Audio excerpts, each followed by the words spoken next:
Bonjour à toutes et bonjour à tous, j'espère que vous allez bien. Je reviens aujourd'hui pour vous proposer une vidéo tag. Oui, une autre. J'adore faire les tags. Merci Coraline, Capadic57 de m'avoir tagué. Je te fais des gros bisous. Donc c'est le tag My Makeup Story. Alors je reprends les questions, ne vous inquiétez pas, ça va être rapide. Question numéro 1. À quel âge as-tu commencé à te maquiller? J'ai commencé à me maquiller, je dirais, vers les 14 ans. Quand je reprends les photos de quand j'avais 14 ans, je me rends compte que je me maquillais très très mal et que je faisais des erreurs assez rigolotes. Mais bon, j'étais parfois, on va dire, limite, enfin, pas vraiment, hein, mais limite ridicule, parce que je choisissais des couleurs qui m'allaient pas du tout. Et notamment, il y avait une période où je choisissais du crayon blanc, mais carrément sans estomper, sans rien du tout. J'allais franco avec le crayon blanc et je mettais que ça. Donc, je vous explique ça. Donc, 14 ans, je mettais du crayon, du mascara et du gloss.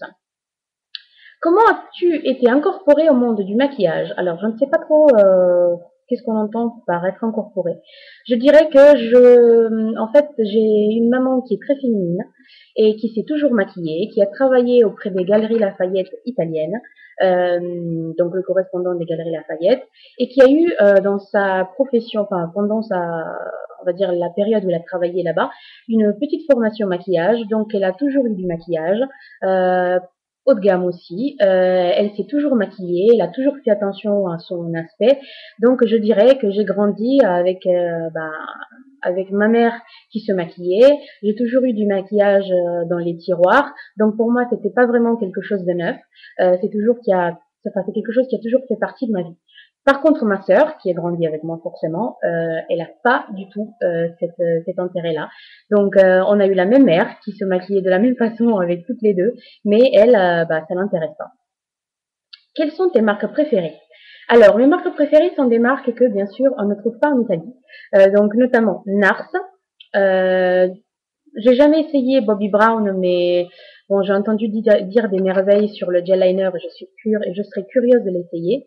Donc, je dirais Nars Inglot, qui vient d'arriver, MAC et Sugar Peel pour leurs pigments. 4. Qu'est-ce que signifie le maquillage pour toi? Alors, je me suis posé cette même question à plusieurs reprises, même avant de faire ce tag, notamment depuis que je suis passionnée de maquillage. Parce que, en fait, je me rends compte que je ne m'en lasse pas. C'est quelque chose qui m'intéresse vraiment et que je trouve moins superficiel de ce que l'on pourrait croire. Puisque quand on parle de maquillage avec la plupart des gens, en fait, on a tendance à paraître superficiel et c'est quelque chose qui me désole parce que c'est pas forcément euh, bah, qu'on est superficiel parce qu'on a envie d'être joli ou qu'on est intéressé à ce genre de trucs. Je pense que le maquillage est un moyen très intéressant pour gagner de la confiance en soi, pour se mettre en valeur et prendre soin de soi-même. Voilà, j'aime le maquillage pour ces raisons-là. Et aussi, c'est super intéressant pour les personnes qui ont des défauts importants et qui ont besoin de cacher des cicatrices plutôt que des problèmes d'acné assez, on va dire, assez visibles. C'est quelque chose qui nous permet vraiment de gagner de la confiance en soi. 5. Si tu avais apporté que 5 produits sur ton visage, quels seraient-ils? Alors, concealer ou correcteur, fond de teint, mascara, fard à joues, donc blush, et rouge à lèvres. 6. Qu'est-ce que tu préfères dans le maquillage? Alors, dans le maquillage, il y a un côté fan que j'adore. Moi, quand je me maquille, je prends mon plaisir, je prends du temps pour moi, ça me détend. Quand je finis de me maquiller, je me sens bien parce que je me vois mignonne. Je suis satisfaite la plupart des fois, pas toujours, du résultat. C'est quelque chose qui me permet d'expérimenter ma propre créativité, de me mettre en jeu. Et puis, il y a un côté super intéressant, on peut jouer et c'est pas permanent. Donc le soir, ça s'enlève. Si on fait des boulettes, on peut réparer avec un coup de démaquillant et avec un coton-tige, avec du coton, de l'eau, tout s'enlève. Donc voilà, c'est quelque chose qui me permet de jouer en toute liberté, puisqu'on peut on peut tout enlever, et que je trouve très très amusant. Donc après, j'ajoute tout ce que j'ai dit à la question numéro 4. Alors, 7. Qu'est-ce que tu penses du maquillage de pharmacie ou de grande surface par rapport au maquillage haut de gamme? Alors, je pense qu'on peut trouver des très très bons produits dans le maquillage de grande surface et dans le maquillage de pharmacie. Après, ça dépend de ce qu'on recherche, c'est-à-dire et aussi ça dépend de notre budget. Je conçois parfaitement que non pas tout le monde ait la possibilité d'investir des montants super importants dans du maquillage haut de gamme, et je trouve que il y a des très bons produits qui peuvent faire l'affaire dans les grandes surfaces et dans les pharmacies. Il faut aussi savoir relativiser, c'est-à-dire que si par exemple, moi je prends comme exemple ma sœur. Bon, ma sœur, c'est du gaspillage de lui faire investir 30 euros pour un fond de teint, parce que je sais pertinemment qu'elle ne l'utiliserait pas tous les jours et qu'elle, en fait, elle le rentabiliserait pas, parce que ça serait 30 euros jetés par la fenêtre, parce qu'elle se maquille pas, elle aime pas forcément se maquiller, donc je vois pas pourquoi je la pousserais à acheter un fond de teint qui coûte 30 ou 40 euros. Elle peut trouver des très bonnes alternatives en grande surface et à un prix très très très très inférieur. On dit très inférieur, enfin plus bas. Voilà. Donc il faut savoir, comme toute chose, hein, si on aime, qu'on utilise et qu'on en profite, pourquoi pas investir. Parce que par contre, si on n'est pas intéressé, je vois pas pourquoi prendre le top, le haut de gamme forcément, quand on a des bonnes alternatives à un prix moins cher. 8. Qu'est-ce que tu conseilles Non, non. Quel est ton conseil à donner à une débutante? Alors, je suis débutante moi-même, donc je pense aux conseils qui m'ont aidée. Je pense que le plus important, donc le conseil que je me sens de vous donner en premier, c'est de ne pas se décourager.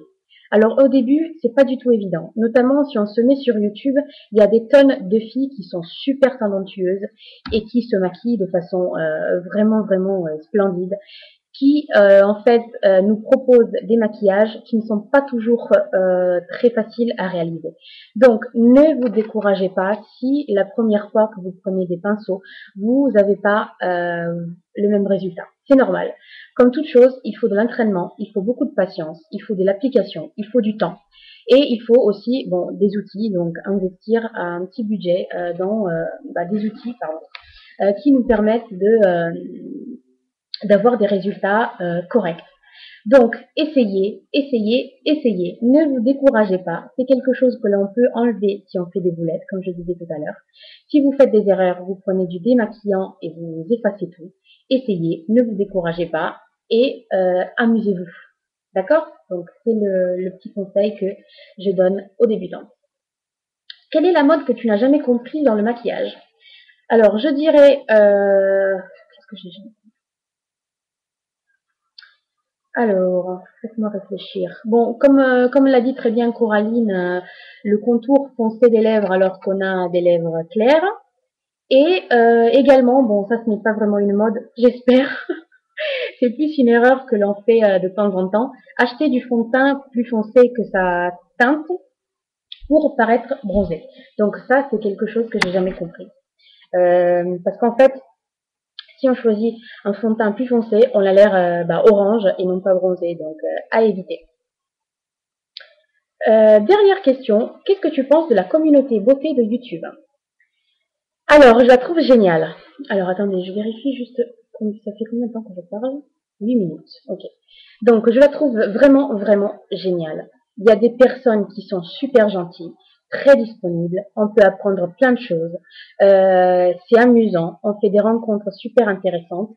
Chris, à bientôt. Et j'espère Coraline aussi. C'est quelque chose qui nous permet de nous mettre en jeu, de rencontrer des personnes très intéressantes, de faire des amitiés qui peuvent durer dans le temps, de découvrir quelque chose que l'on ne connaissait pas. Donc c'est très très intéressant. Bien sûr, comme dans toute chose, il y a le revers de la médaille, pardon. C'est-à-dire que il y a il y a des côtés négatifs partout. On peut recevoir des critiques, on peut recevoir des commentaires qui ne nous font pas forcément plaisir, on peut ne pas plaire à des gens, on peut être, on va dire, pas victime, mais on va dire ouais, on va dire victime de quelques petits malentendus. Donc, bien sûr, il faut essayer de relativiser et essayer de comprendre qu'est-ce qu'on peut garder donc comme critique constructive notamment et ce qu'il faut qu'on laisse bah, qu'on oublie quoi. Puisque quand on est derrière un écran et qu'on se cache derrière un pseudo, on a vraiment beaucoup plus de courage que quand on se met en jeu de face et personnellement. Donc il faut savoir que énormément de personnes en fait profitent du fait d'être anonyme pour critiquer et pour décharger toute leur frustration sur vous. Donc la communauté de YouTube, elle est très très bien. Moi, j'en suis pleinement satisfaite. Pour l'instant, je ne vais pas arrêter mes vidéos puisque ça m'amuse et ça me donne la possibilité de m'améliorer et d'apprendre énormément de choses. Et je trouve que c'est très bien. Donc j'encourage toutes les filles qui ont envie d'essayer, hein, de se lancer. Après, on peut toujours arrêter si on comprend que c'est quelque chose qui n'est pas fait pour nous, si on se sent trop découragé et si, lorsque l'on reçoit une critique, on se sent trop blessé.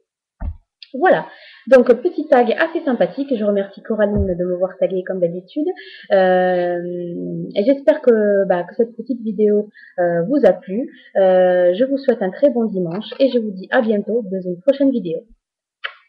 Bisous à tous.